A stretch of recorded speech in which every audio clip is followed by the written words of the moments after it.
تو اسی طرح سے جو ہے اگر اہل بیت اطہار علیہ السلام اگر وساطت الفیض میں وسائط فیض ہوتے بھی فرشتے اور ملائکہ کی طرح، تب بھی پردے غیب کے پیچھے ان سے دعا کرنا، ان کو پکارنا، ان سے استغاثہ کرنا جائز نہیں ہوتا۔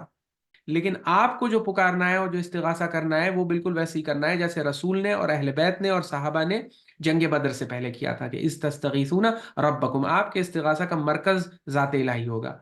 کہ یہ غلات اور مفوضہ شیعوں کے اندر ایک ایسا گروپ پیدا ہو گیا تھا، جیسے کہ آج ملنگ حضرات ہیں، اسی طرح کا گروپ اماموں کے زمانے میں ہوا کرتا تھا جو یہ سب دعوے کیا کرتے تھے۔ میں صاف صاف کہتا ہوں کہ میرے پاس کوئی حول و قوت نہیں ہے، فلا حول ولا قوت الا بک، کوئی بھی حول و قوت و طاقت تیرے علاوہ نہیں ہے۔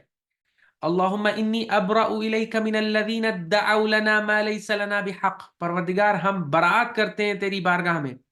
اپنے کو بری الذمہ ڈکلیئر کرتے ہیں تیری بارگاہ میں ان تمام لوگوں سے جو ہمارے بارے میں وہ دعوے کرتے ہیں جو حق نہیں ہے۔ یہ سارے دعوے کے اہل بیت اطہار علیہ السلام حاجت روا ہیں، مشکل کشا ہیں، پردہ غیب کے پیچھے سے بھی جو ہے وہ ہماری مدد کر سکتے ہیں، اولاد دے سکتے ہیں، رزق دے سکتے ہیں، یہ ساری چیزوں سے امام برات کر رہے ہیں، کہہ رہے ہیں یہ ہم نے کبھی بھی اپنے بارے میں نہیں کہا ہے۔ خدا سے زیادہ جیسس کا ذکر آپ کو سنائی دے گا، اٹھتے بیٹھتے سوتے جاگتے بس جیسس جیسس جیسس، جیسس ہی سب کچھ ان کے ہو گئے۔ پروردگار ہم تو تیری بارگاہ میں گواہی دیتے ہیں، تجھ کو حاضر و ناظر جان کے یہ گواہی دے رہے ہیں کہ ہم اپنے لیے کسی بھی نقصان یا نفع کا یا موت کا یا زندگی کا یا حشر کا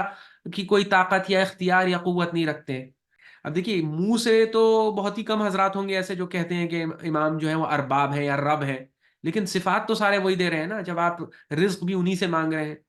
حاجات بھی ساری انہی سے طلب کر رہے ہیں، جبکہ حاجات طلب کرنا، دعا کرنا، یہ اللہ تعالیٰ نے ربوبیت کی مخصوصیات میں بتایا ہے۔ وقال ربکم ادعونی، تمہارے رب نے کہا ہے کہ مجھ سے دعا کرو۔ اب آپ کہیں گے کہ عبادت، اس لیے کیونکہ دعا جو ہے پردے غیب کے پیچھے کسی کو پکارنا، یہ اللہ تعالیٰ کی عبادت مانا جاتا ہے، اور اسی لیے یہ عمل بھی پھر شرک ہو جاتا ہے، اور پھر ان کے منہ سے ہمیں یہ سب سننا پڑے ایسے موقع پر جب کہ توبہ کی بھی کوئی گنجائش نہیں ہوگی۔ اس سے اچھا یہ ہے کہ جو کتابوں میں ان کی وارننگز ہیں ہم ابھی ان پہ غور کر کے ان سے عبرت حاصل کر لیں، ہدایت حاصل کر لیں۔ قرآن و اہل بیت کی تعلیمات سے دوری کی وجہ سے اگر اس میں ملوث ہو بھی گئے تھے، گر بھی گئے تھے، تو کوئی بات نہیں، آپ ہمیشہ توبہ کر کے جو ہے صحیح تعلیم کی طرف آ سکتے ہیں۔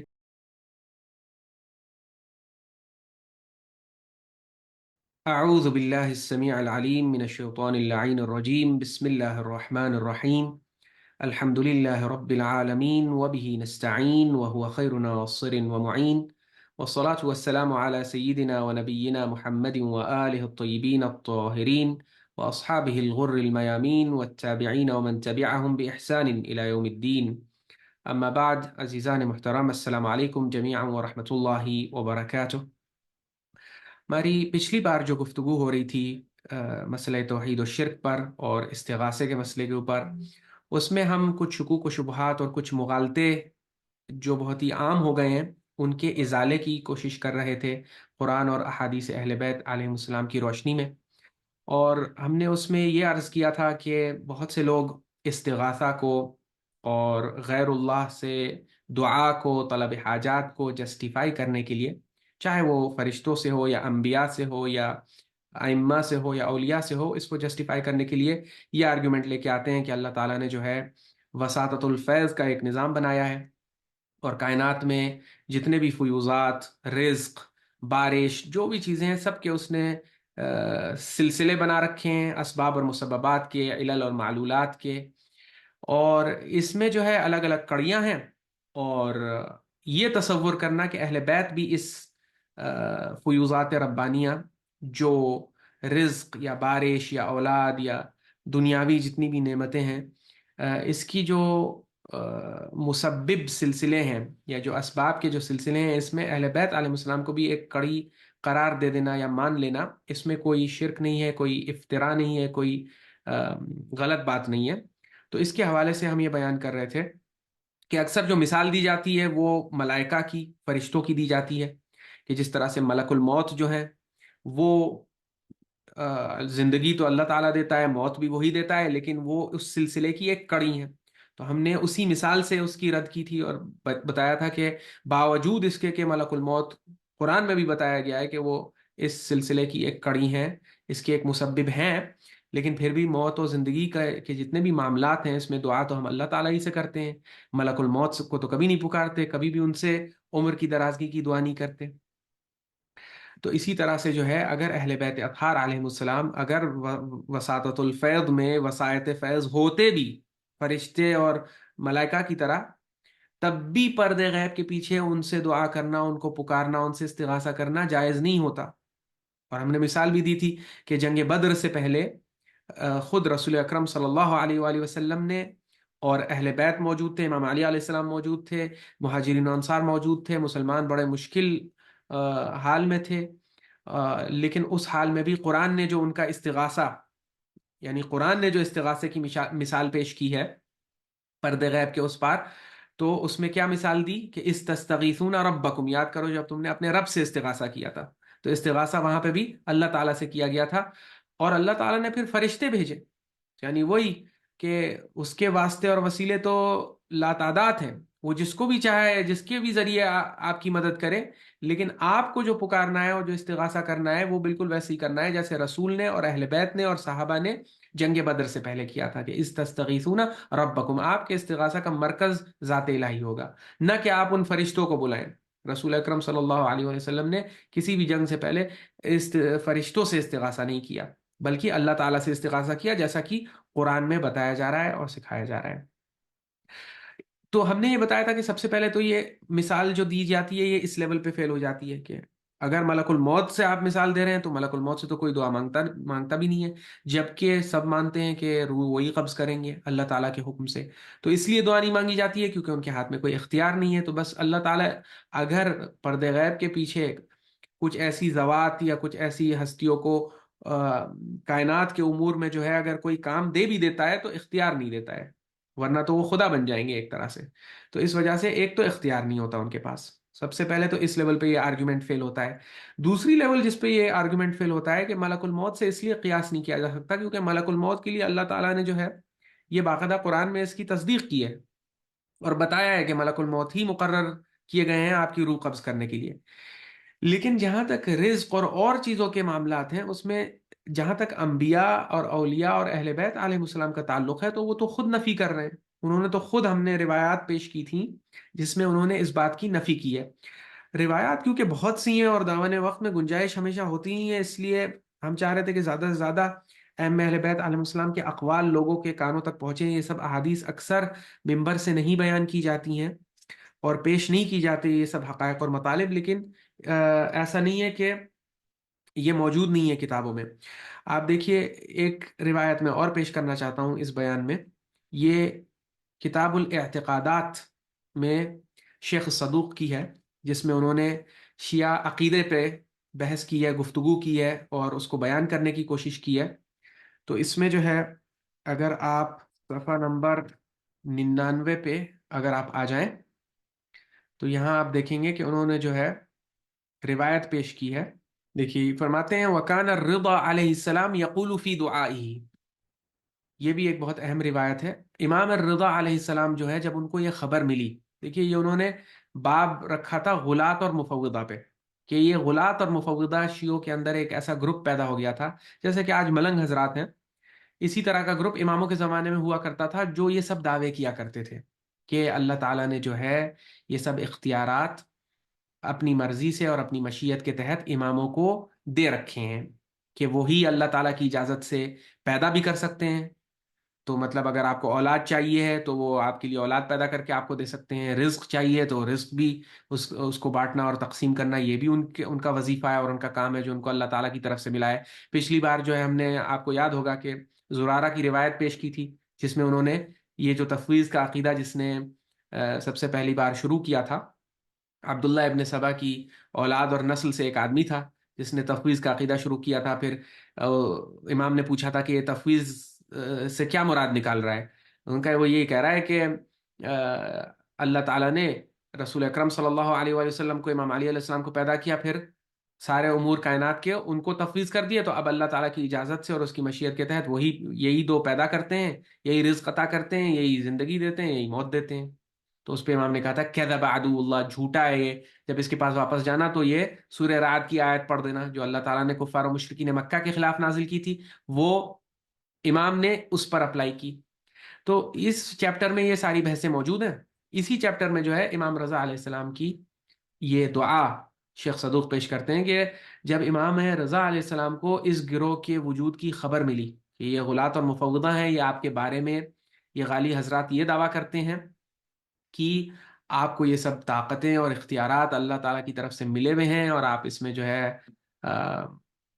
آپ یہ سارے طاقتوں کے مالک ہیں اللہ تعالیٰ کی طرف سے،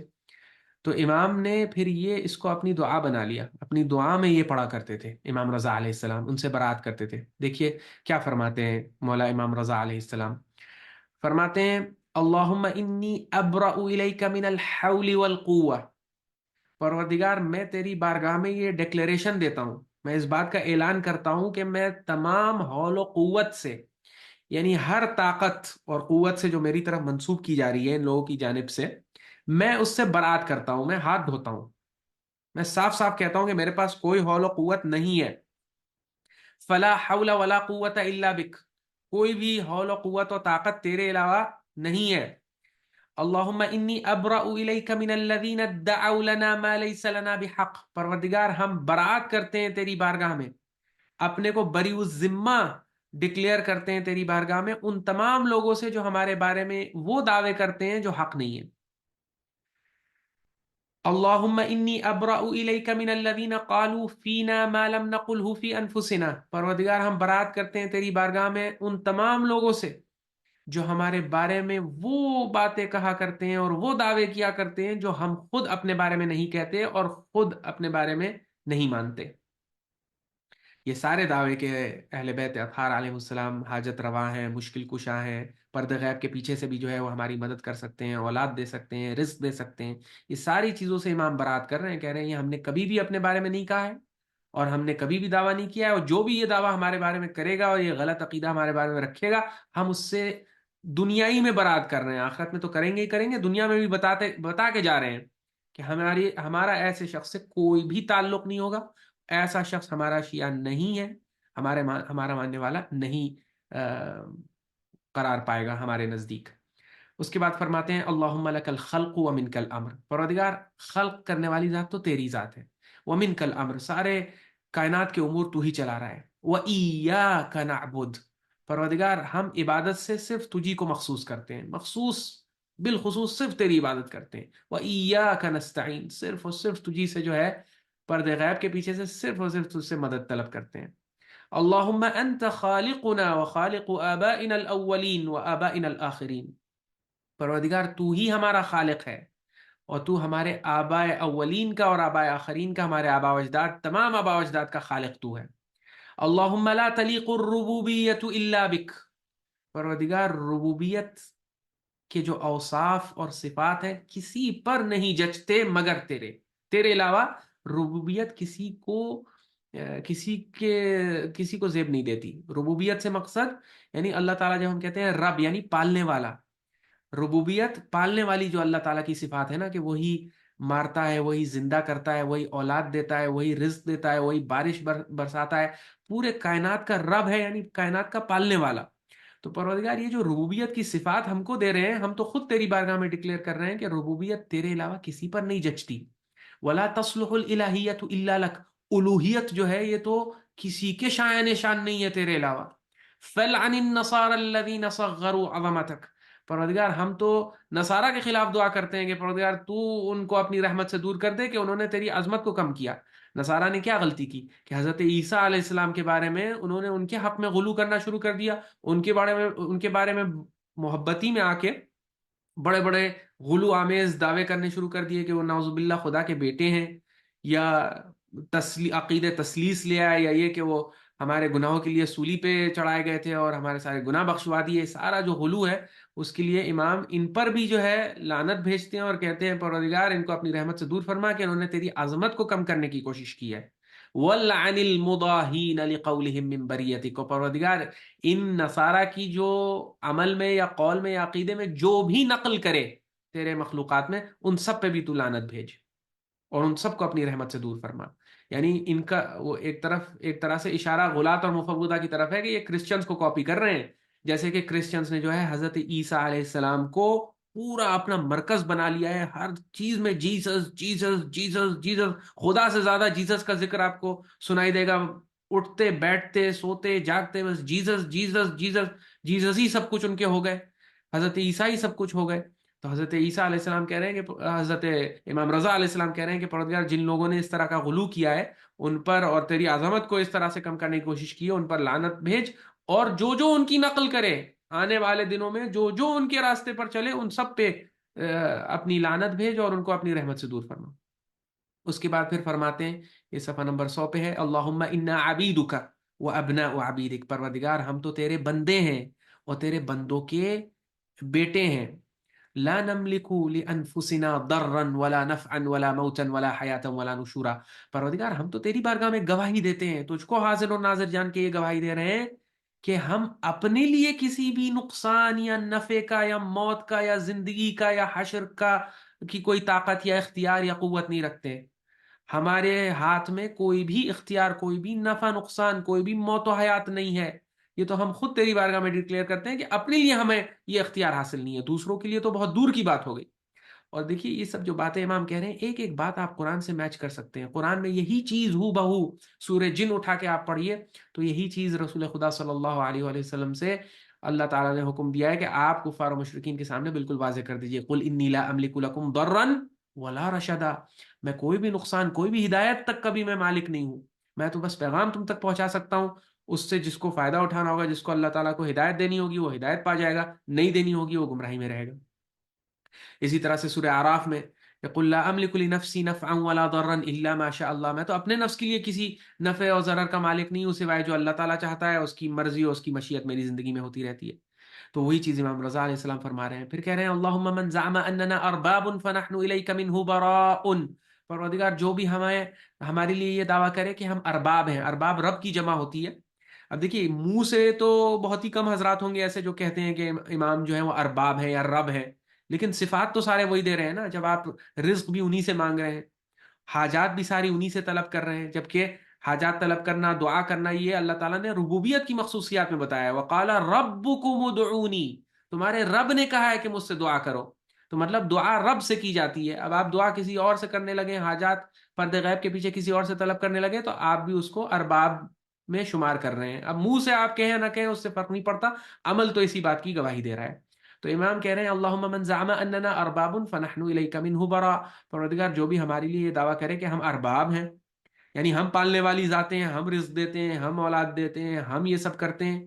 اب دیکھیے یہاں پہ وہ کوئی تمیز بھی نہیں کرتے کہ نہیں، اگر مستقل بھی ذات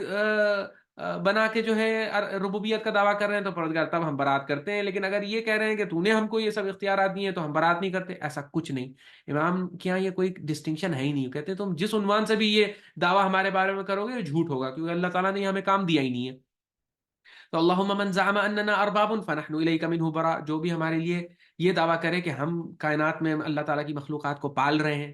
ان کو غذا فراہم کر رہے ہیں، رزق دے رہے ہیں، اور ان کو جو ہے ایک طرح سے نرچر کر رہے ہیں، پال رہے ہیں، تو پروردگار ہم اس سے پوری طرح سے بری الذمہ ہیں، ہمارا اس سے کوئی لینا دینا نہیں ہے، کوئی تعلق نہیں ہے، ہم قطع تعلق کرتے ہیں اور تیری بارگاہ میں اس کا اعلان کرتے ہیں. ومن زعم ان الینا الخلق، پروردگار جو بھی یہ دعویٰ کرے کہ خلق کی جو ذمہ داری ہے نا، مخلوقات کو پیدا کرنے کی، وہ ہمارے اوپر ہے، ہمیں دی ہے، تو نے دی ہے یا ہم نے خود سے حاصل کی ہے، اس میں امام کوئی تمیز نہیں کرتے. کہتے ہیں کہ جو بھی خلق کی نسبت ہماری طرف دے اور کہے کہ ہم خلق کرتے ہیں، اولاد ہم دیتے ہیں، یا یہ دعویٰ کرے کہ وہ علینا الرزق، ہمارے اوپر رزق کی ذمہ داری ہے کہ ہم پوری کائنات کو رزق فراہم کریں، فنحن الیک منہ براء، تو پروردگار ہم تیری بارگاہ میں اس سے بری الذمہ ہیں، قطع تعلق کرتے ہیں اس سے، ہمارا اس سے کوئی رشتہ، کوئی تعلق نہیں ہے. کبراءت عیسیٰ علیہ السلام من النصارى، بالکل جیسے عیسیٰ علیہ السلام نے نصارہ سے، کرسچن سے جو ہے برات اور قطع تعلق کیا ہے، ویسے ہی ہم بھی کرتے ہیں اپنے ان شیعوں سے جو ہمارے بارے میں یہ سب غلط تصورات، یہ سب غلط دعوے کرتے ہیں اور غلط عقائد رکھتے ہیں. اللہم انا لم ندعوہم الی ما یزعمون، اے پروردگار گواہ رہنا کہ ہم نے ان کو نہیں دعوت دی اس چیز کی طرف. یہ جو کیونکہ تھے تو امام کے شیعہ حضرات، جو یہ مفوضہ اور غلات تھے، ان میں سے بہت سے تو پہلے امام کے اصحاب ہوا کرتے تھے، بعد میں کوفہ جا کے پیسے کمانے کی لالچ میں آ کے امام کے بارے میں بڑے غلو بڑے بڑے غلو سے بھرے ہوئے دعوے کرنے لگے لوگوں کو بیوقوف بنانے کے لیے اور ان کے پیسے کھانے کے لیے. تو اب تھے تو کیونکہ امام کے اصحاب، تو اس لیے امام کہہ رہے ہیں اللہم انا لن ندعوہم الی ما یزعمون، پروردگار ہم نے ان کو اس کی طرف بالکل دعوت نہیں دی، یہ جو ہمارے بارے میں بڑے بڑے دعوے کر رہے ہیں، غلو پھیلا رہے ہیں، ہم نے بالکل قطعا ان کو اس کی طرف دعوت نہیں دی. فلا تؤاخذنا بما یقولون، تو پروردگار ہماری پکڑ ہمیں مت پکڑنا اس کے سلسلے میں جو یہ ہمارے بارے میں کہتے ہیں، ہمارا مواخذہ مت کیجیے گا، ہمیں اس بات پہ گرفت نہیں کیجیے گا ہماری، کہ ہمارے اصحاب نے جو ہے ایسا دعویٰ کیا. ہم خود کہہ رہے ہیں کہ جنہوں نے بھی یہ دعویٰ کیا ہے جھوٹ بولا ہے ہمارے اوپر، اور ہم ان سے برات کر رہے ہیں پوری طرح سے. وَاغْفِرْ لَنَا مَا يَزْعُمُونَ، اور پروردگار جو انہوں نے ہمارے اوپر یہ غلط دعویٰ کر دیا ہے تو ہمیں معاف فرما دے، کیونکہ ہمیں تو اب اپنے لیے ڈر لگ رہا ہے کہ ہمارے بارے میں ایسا دعویٰ کیا گیا، کیسے کیا گیا ہمارے بارے میں یہ دعویٰ. تیری جو مخصوص صفات ہیں وہ ہم کو دے دی گئی، تو اس سے بڑا ہمارے لیے اس سے زیادہ بڑی مصیبت کوئی مصیبت نہیں ہے. تو پروردگار ہمیں بھی معاف فرما دے کہ ہمارے بارے میں ایسا دعویٰ ہوا ہی کیسے. تو آپ دیکھیے اس کے بعد ان پر اور بد دعائیں کرتے ہیں کہ رب لا تذر علی الارض من الکافرین دیارا انک ان تذرهم یضلوا عبادک ولا یلدوا الا فاجرا کفارا، جو سورہ نوح کی آیتیں ہیں. تو اب اس روایت کی روشنی میں بھی آپ دیکھ سکتے ہیں کہ صاف صاف مولا امام رضا علیہ الصلوۃ والسلام نے ایک دم واضح کر دیا کہ نہ تو اللہ تعالیٰ نے ہم کو رزق کا کام دیا ہے، نہ اللہ تعالیٰ نے ہمیں خلق کا کام دیا ہے. ان سب چیزوں سے ہاتھ دھویا ہے، اور بالکل اللہ تعالیٰ کی بارگاہ میں، یعنی یہاں آپ کچھ کہہ بھی نہیں سکتے. بہت یہ جو غالی حضرات ہوتے تھے، کئی بار اماموں کے ملفوظات اور جو اقوال ہوتے تھے جس میں امام ان کی رد کرتے تھے، اس کو تقیہ کہہ کے غالی حضرات رد کر دیتے تھے. کہتے تھے کہ یہ جو امام یہ سب انکار کر رہے ہیں، ہاں یہ تقیہ میں کر رہے ہیں، مطلب وہ اندر سے ایسا نہیں مانتے. تو امام رضا علیہ السلام نے جو ہے اب یہ اللہ تعالیٰ کے سامنے یہ کسی صحابی سے بھی نہیں کہہ رہے ہیں، یہ اللہ تعالیٰ کے سامنے دعا کر رہے ہیں، اور صحابی حضرات جو ہیں وہ سن رہے ہیں کہ اللہ تعالیٰ سے امام گفتگو فرما رہے ہیں. اب تو کوئی دعویٰ نہیں کر سکتا نا کہ مولا امام رضا علیہ السلام اللہ سے نعوذ باللہ تقیہ کریں گے. تو اللہ تعالیٰ کے سامنے یہ ساری بات کر کے، اللہ تعالیٰ کو گواہ بنا کے، حاضر و ناظر جان کے اور گواہ بنا کے، یہ ساری بات کہنے کا مقصد یہ ہے کہ یہ دکھا دینا ہے کہ بھیا یہاں کوئی تقیہ نہیں ہے، یہاں کوئی گیمز نہیں کھیلے جا رہے ہیں، بلکہ بالکل سیدھی سیدھی بات بتائی جا رہی ہے کہ جن لوگوں نے ہمارے بارے میں یہ دعویٰ کیا ہے وہ جھوٹے ہیں، اور ان سے ہم برات کرتے ہیں. قرآن نے بھی بالکل یہی بات کہی ہے کہ سورہ احقاف کی آیت ہم نے آپ کے سامنے پیش کی تھی، سورہ 46 ہے، آیت نمبر 5 اور 6 آپ پڑھ لیجئے. تو وہاں پہ اللہ تعالیٰ نے کہا ہے کہ جب لوگوں کو قیامت کے دن حشر کیا جائے گا، تو جن جن ذاتوں کو، جن جن ہستیوں کو تم پکارا کرتے تھے، دعا مانگتے تھے، حاجات طلب کرتے تھے اللہ تعالیٰ کو چھوڑ کے، اس کے علاوہ اس کے بندوں میں، اس کی مخلوقات میں تم جس کسی سے بھی پردے غیب کے پیچھے دعا کیا کرتے تھے، پکارتے تھے، وہ ہستیاں آ کے تم سے برات کریں گی آخرت میں. تو بھائی امام رضا علیہ السلام نے تو آخرت تک بھی معاملہ نہیں چھوڑا، وہ تو دنیا میں برات کر کے چلے گئے. اور کتب حدیث میں ان کی، اور کتب اعتقاد میں ان کی دعا بھی موجود ہے کہ وہ تو اب اس دعا کو بھی کوٹ کر سکتے ہیں قیامت کے دن. اگر ان سے سوال ہوگا تو وہ تو کہہ دیں گے پروردگار میری تو دعا موجود تھی، کتابوں میں موجود تھی، اب یہ پیش نہیں کی جا رہی تھی، تو جن کا کام تھا پیش کرنے کا وہ قصوروار ٹھہرے نا، قصور تو پھر ان کا ہوا. امام رضا علیہ السلام نے تو اپنی طرف سے حجت تمام کر دی. تو اسی لیے قرآن نے بھی یہی چیز اسی سے وارن کیا ہے کہ وَإِذَا حُشِرَ النَّاسُ كَانُوا لَهُمْ أَعْدَاءً، جب لوگ حشر کیے جائیں گے تو جن ذاتوں سے تم اللہ تعالیٰ کے علاوہ اگر کسی سے بھی دعا کر رہے تھے، تو وہ ذاتیں خود آ کے تمہاری دشمنی کا اظہار کریں گی، تم سے دشمن ہوں گی. وَكَانُوا بِعِبَادَتِهِمْ كَافِرِينَ، اور تمہاری عبادت کا انکار کریں گی. اب آپ کہیں گے کہ عبادت اس لیے کیونکہ دعا جو ہے پردے غیب کے پیچھے کسی کو پکارنا، یہ اللہ تعالیٰ کیا عبادت مانا جاتا ہے، اور اسی لیے یہ عمل بھی پھر شرک ہو جاتا ہے. کیونکہ جب ہم اللہ تعالیٰ سے دعا کرتے ہیں تو یہ عبادت، خود امام باقر علیہ السلام نے فرمایا کہ اس آیت میں سورہ نمبر 40 ورس نمبر 60 میں جو عبادت کا ذکر ہے، تو کہا یہاں عبادت سے مراد دعا ہے، کیونکہ اللہ تعالیٰ نے فرمایا ہے وقال ربکم ادعونی استجب لکم، تمہارے رب نے کہا ہے مجھے پکارو میں تمہیں جواب دوں گا. ان الذین یستکبرون عن عبادتی سیدخلون جہنم داخرین، جو لوگ میری عبادت سے تکبر کریں گے وہ جہنم میں ذلیل و رسوا ہو کے جائیں گے. تو جو لوگ میری عبادت سے تکبر کریں گے، امام باقر علیہ السلام نے فرمایا ہے کہ یہاں عبادت سے مراد ہی واللہ الدعاء، اللہ کی قسم یہاں عبادت سے مراد دعا ہے. دعا عبادت ہوتی ہے. جب آپ پردے غیب کے پیچھے عاجزی اور انکساری کے ساتھ پکارتے ہیں، فریاد کرتے ہیں اللہ تعالیٰ سے، تو یہ عبادت مانی جاتی ہے. اور اب اس عبادت میں جو ہے، یہ عبادت آپ کسی اور کو اس کا مرکز بنا دیں، کسی نبی کو، کسی ولی کو، کسی امام کو بنا دیں پردے غیب کے پیچھے، تو آپ گویا کہ اللہ تعالیٰ کی عبادت میں اس کو شریک کر رہے ہیں. اسی لیے یہ شرک پھر کہلاتا ہے. اور قرآن نے بھی اس کو کہا ہے وَيَوْمَ الْقِيَامَةِ يَكْفُرُونَ بِشِرْكِكُمْ، یہ ہستیاں آپ کے شرک کا انکار کریں گی، تردید کریں گی، نفی کریں گی، کہیں گی کہ ہم نے بالکل یہ سبق آپ کو نہیں پڑھایا تھا. تو اللہ تعالیٰ سے دعا ہے کہ ہمارے قوم میں، ہماری امت میں جن لوگوں کی آنکھوں پر پردہ ہے، جن لوگوں سے حقیقت اور حق باتیں چھپائی گئی ہیں، ان تک یہ سب باتیں پہنچ جائیں، آنکھیں کھل جائیں، اس سے پہلے کہ یہ افسوسناک منظر ہو کہ قیامت کے دن ہم ان کے سامنے پیش ہوں، اور اللہ تعالیٰ جو ہے ان ہستیوں کو بلائے اور پھر ان کے منہ سے ہمیں یہ سب سننا پڑے ایسے موقع پر جب کہ توبہ کی بھی کوئی گنجائش نہیں ہوگی. اس سے اچھا یہ ہے کہ جو کتابوں میں ان کی وارننگز ہیں، ہم ابھی ان پہ غور کر کے ان سے عبرت حاصل کر لیں، ہدایت حاصل کر لیں اور توبہ کر لیں. جو دیکھیے شرک کا گناہ بہت سخت ہے، بہت سنگین ہے، لیکن اللہ تعالیٰ نے دنیا میں جب تک زندگی ہے، جب تک روح بدن میں ہے، اس کی معافی رکھی ہے. یہ تو رسول کی پوری دعوت تھی. رسول سے اگر دنیا میں شرک معاف نہیں ہوتا تو پھر رسول اکرم صلی اللہ علیہ وسلم اتنے پتھر کیوں کھاتے مسلمانوں کو، جو ہے وہ مشرکین مکہ کو اسلام کی طرف دعوت دینے کے لیے. اسی لیے تو دعوت دے رہے تھے کہ آ جاؤ، اپنے شرک سے توبہ کر لو، توحید قبول کر لو، اللہ تعالیٰ تمہیں معاف کر دے گا. حضرت نوح علیہ السلام، سارے پیغمبر اپنی قوموں کے پاس گئے جب وہ شرک میں مبتلا تھیں، تو کیوں دعوت دے رہے تھے؟ اگر ان کا شرک ایسا گناہ ہوتا جو دنیا میں بھی معاف نہیں ہوتا تو پھر کوئی ان کو دعوت دینے کا کوئی مقصد ہی نہیں ہوتا. لیکن دنیا میں شرک معاف ہو جاتا ہے، اور اللہ تعالیٰ نے کہا ہے کہ دنیا میں تو میں سب گناہ معاف کر دوں گا، بشرط یہ کہ تم اخلاص کے ساتھ معافی مانگ لو. تو جو لوگ اس شرک میں جو ہے انجانے میں، جہالت کی وجہ سے، قرآن و اہل بیت کی تعلیمات سے دوری کی وجہ سے اگر اس میں ملوث ہو بھی گئے تھے، گر بھی گئے تھے، تو کوئی بات نہیں، آپ ہمیشہ توبہ کر کے جو ہے صحیح تعلیم کی طرف آ سکتے ہیں، صحیح ہدایت کی طرف آ سکتے ہیں. قرآن و اہل بیت علیہ السلام جس چیز کی طرف دعوت دیتے ہیں کہ صرف اور صرف اللہ تعالیٰ کو پکارا جائے، صرف اور صرف اسی کو جو ہے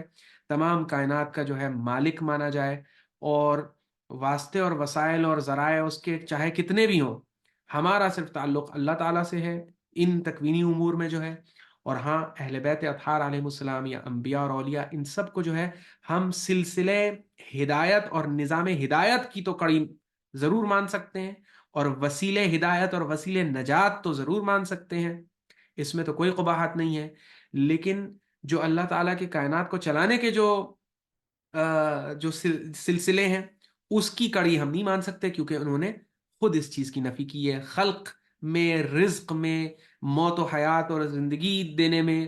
ان سارے امور میں امام ائمہ اہل بیت علیہ السلام نے بالکل صاف صاف کہا ہے کہ ہمارا اس میں کوئی رول نہیں ہے.